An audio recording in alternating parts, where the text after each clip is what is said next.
एक खबर ने तमाम तवज्जुहात लोगों की अपनी जानिब मबजूल करा ली है। Tata group now bigger in size than Pakistan GDP। यही सिस्टम रहा। अभी तो वहाँ की एक जो से टाटा कंपनी प्राइवेट इसको कवर कर रही है, तो शायद अगर 5 या 10 साल या 20 साल के बाद शायद वहाँ का एक दुकान जो सिंपल स्टोर नहीं हो, सुपर स्टोर, वो भी हमारी इकोनॉमी को ओवरलैप करेगा। इसमें बुरे हालात हो जाएंगे पाकिस्तान। इसे एक इंतहाई बड़े संग मील के हुसूल पर यानी माइलस्टोन अचीव करने पर पूरे हिंदुस्तान के अवाम को मुबारकबाद पेश करता हूँ। इंडिया की इकानमी ऐसे जा रही है, हमारी इकानमी का रुख आप लोगों ने यूं कर दिया है, फिर भी हम ना घबराएं। इंडिया में रोल्स रॉयस जो है वो बनने आई है। इंडिया में आईफोन वाले आकर के बैठ गए। यहाँ पाकिस्तान में क्या हाल है? मेरा ख्याल है मौजू दरम बरम हो जाएगा। इसको हम इज्जत के साथ प्रोग्राम को वाइंड अप करते हैं। इंडियन आवाम को एक मरतबा फिर इज़हारे तहनीत और मुबारकबाद, और पाकिस्तानियों के लिए पाकिस्तान की इकानमी चैलेंज भी कर रहे हैं। ये भी मतलब थोड़ा सा हमारे लिए शेमफुल बात है कि एक कंपनी पाकिस्तान की पूरी इकानमी को पीछे छोड़ दी।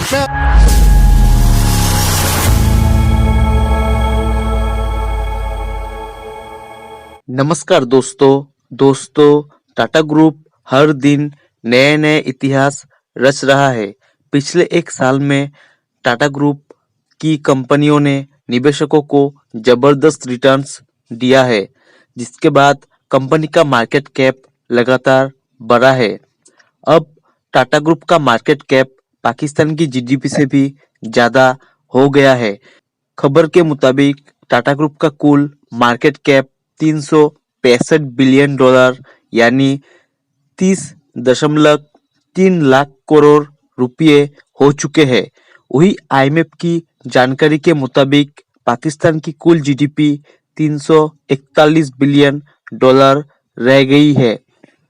इस हिसाब से देखें तो टाटा ग्रुप के मार्केट कैप ने पाकिस्तान जैसे देश को भी पीछे छोड़ दिया है।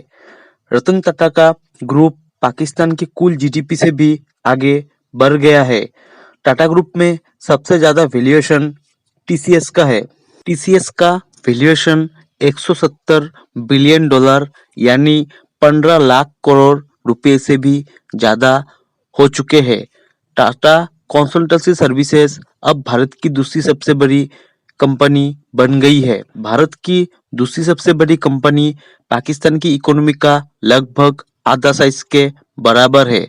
पाकिस्तान की GDP की बात करें तो वित्तीय वर्ष 2022 में 6.1% की ग्रोथ दर्ज की गई। वित्तीय वर्ष 2021 में 5.8% की ग्रोथ हुई है।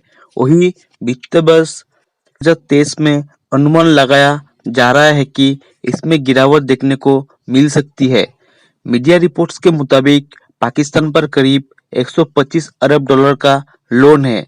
पाकिस्तान को जुलाई महीने में करीब 25 अरब डॉलर का विदेशी लोन चुकाना है। वही पाकिस्तान का विदेशी मुद्रा भंडार लगभग 8 बिलियन डॉलर है। इसके अलावा अगर भारत की GDP की बात की जाए तो उसका साइज करीब 3.7 ट्रिलियन डॉलर है। भारत की GDP पाकिस्तान की इकोनॉमी से करीब 11 गुना ज्यादा बड़ी है। इस समय भारत की 5वीं सबसे बड़ी इकोनॉमी है। अब टाटा ग्रुप का मार्केट कैप पाकिस्तान की GDP से भी ज्यादा होता देख पाकिस्तानी मीडिया हैरान परेशान दिखाई दे रही है। चलिए दोस्तों, इसी पर आगे पाकिस्तानी मीडिया के रिएक्शन देखते हैं।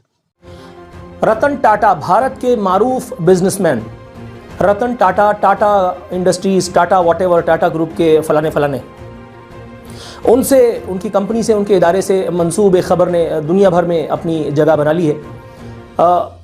खबर के मुताबिक द टाइम्स ऑफ इंडिया लिख रहा है at over 365 billion dollars Tata group now bigger in size than Pakistan GDP। सबसे पहले इसे खबर पे तबसरा करूं, एक और खबर इसी हवाले से मेरे पास मौजूद है। यह खबर है हिंदुस्तान टाइम्स की। ये बता रहा है Tata group is now bigger in size than Pakistan entire economy. बड़े संग मील के हुसूल पर यानी माइलस्टोन अचीव करने पर पूरे हिंदुस्तान के अवाम को मुबारकबाद पेश करता हूँ। खुले दिल के साथ, पूरी वार्मथ के साथ दुआ है कि आप लोगों की ये तरक्की इसी तरह से बरकरार रहे। एक अच्छे हमसाए की तरह मैं आपको हदिया तहनीत पेश करता हूँ, खिराज अकीदत पेश करता हूँ, और इसमें किसी किस्म का कोई स्कार्सिज्म नहीं है, इसमें कोई तंज नहीं है। जो अचीवमेंट है उसको मैं ज़ीरो नहीं कर सकता, उसको कोई भी ज़ीरो नहीं कर सकता। सबसे पहली बात, रतन टाटा के बारे में मैं इत्तेफाक की बात है 2-1 रोज़ से इस शख्स से मैं काफ़ी इंस्पायर हुआ, मुझे ये कह लेने दीजिए। सबसे पहली खबर जो मेरे जहन में आई वो मैंने जो देखी थी काफ़ी बरसों पहले, रतन टाटा नामी इस एक सरफिरे ने अपनी ज़िद के बल पर, अपनी मेहनत के बल पर, और ज़ाहिर फजल खुदाबंदी तो शामिल हाल था जब ही यहाँ तक पहुँचा भी, इस एक आदमी ने 1 लाख रुपए की कार किसी आम आदमी को देने की ठानी थी। दुनिया भर के लोगों ने हाथ उठा लिए कि ऐसा मुमकिन नहीं है, लेकिन ये खर दिमाग जो है ऐसा करके रहा। ये अखबारात और जराइद की रिपोर्ट बताती है। उसके बाद फिर मैंने एक और ख़बर पढ़ी। एक वक्त ऐसा आ गया था इन मौसूफ पर कि जब ये बाकायदा जा कर के किसी फ़लाने मुल्क में किसी फ़लाने ग्रुप के सरबराह से बाकायदा मुलाकात के लिए बैठे थे कि वो इनके शेयर होल्डर बन जाएं और इनके साथ कुछ मदद और मुआवनत के मामलात करें। उस ग्रुप ने इनको खज्जल किया, इनका टाइम बर्बाद किया, और उसके बाद फिर जो शराइत रखी वो काफ़ी नामुनासिब थी। रतन टाटा जो है वो सेल्फ़ रिस्पेक्ट के जज्बे से मगलूब होकर के लात मार के आ गए। और फिर एक वक्त ऐसा आया कि जब रतन टाटा को उस एक कंपनी ने हालिया कुछ अर्से पहले अप्रोच किया और रतन टाटा से जो है वो शेयर्स एक्विजिशन की जो है वो फरमाइश की गई, जिसे रतन टाटा ने कमाल जहानत और महारत और फितानत के साथ, नहायत इफ्तिखार के साथ अपने जूतों की नोक पे रख लिया। ज़ाहिर है ऐसा करने में रतन टाटा साहब जो है वो हक बजानिब भी थे। सबसे पहले तो इस आदमी की जितनी मिदहत, जितनी सताइश होनी चाहिए ना, मैं समझता हूँ वो पूरी दुनिया में, और वाकई है। मैं इस आदमी के बारे में पढ़ रहा था, किसी ने कहा कि शहजादा चार्ल्स जो अब शहजादे से बादशाह बनकर कैंसर के मुज़ी मर्ज़ में मुब्तला हो चुके हैं, उसकी फाउंडेशन ने एक इनको लाइफ टाइम अचीवमेंट अवार्ड देना था, और ऐन मौके पर इनके 2 पालतू कुत्तों में से किसी की तबीयत ख़राब हो गई तो इन्होंने उस एक तकरीब में शिरकत से ही माजरत कर ली। पालतू कुत्ते, औलाद की बात नहीं कर रहा। 2-3 ख़वातीन को, 2-1 मर्दों को इंटरव्यू देते हुए, सिमी ग्रीवाल को और एक और मुटल्ली थी कोई, उसको इंटरव्यू देते हुए उन्होंने फरमाया कि मैं 4 इश्क कर चुका हूँ लेकिन बात नहीं बनी। और फिर इनसे ये भी पूछा गया कि आपको कभी शादी ना करने का अफसोस हुआ? उन्होंने कहा मैनी टाइम्स।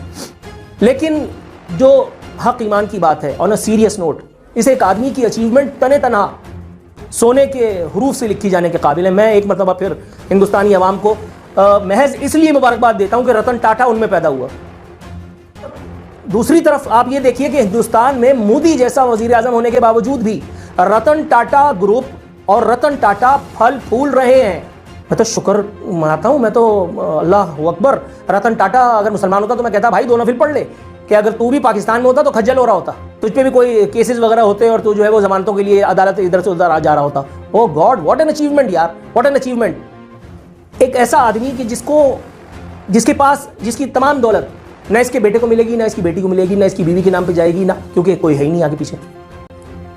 उसके बावजूद भी ये आदमी जिंदगी में आगे बढ़ता रहा, मेहनत करता रहा। एक आम आदमी से इसकी सेंटिमेंट्स आज भी वाबस्ता हैं। इतनी उरूज पर पहुंचने के बाद भी इस आदमी में ये इतना हम्बल है। इसके बारे में पढ़कर, इसके वीडियोस देख करके, इसके बारे में रिसर्च करके मुझे I am thankful to God. India के पड़ोस में हमें, इंडिया में रोल्स रॉयस जो है वो बनने आई है, इंडिया में आईफोन वाले आकर के बैठ गए। यहाँ पाकिस्तान में क्या हाल है? मेरा ख्याल है मौजूद धर्म भरम हो जाएगा। इसको हम इज्जत के साथ प्रोग्राम को वाइंड अप करते हैं। इंडियन आवाम को एक मरतबा फिर इज़हारे तहनीत और मुबारकबाद, और पाकिस्तानियों के लिए जय हिंद दोस्तों, स्वागत है आपका आपके YouTube चैनल जय हिंद पर। वीडियो को लाइक और चैनल को सब्सक्राइब जरूर करें, और हम आपके लिए पाकिस्तानी मीडिया के एक से बढ़कर एक लेटेस्ट वीडियो लाते रहेंगे।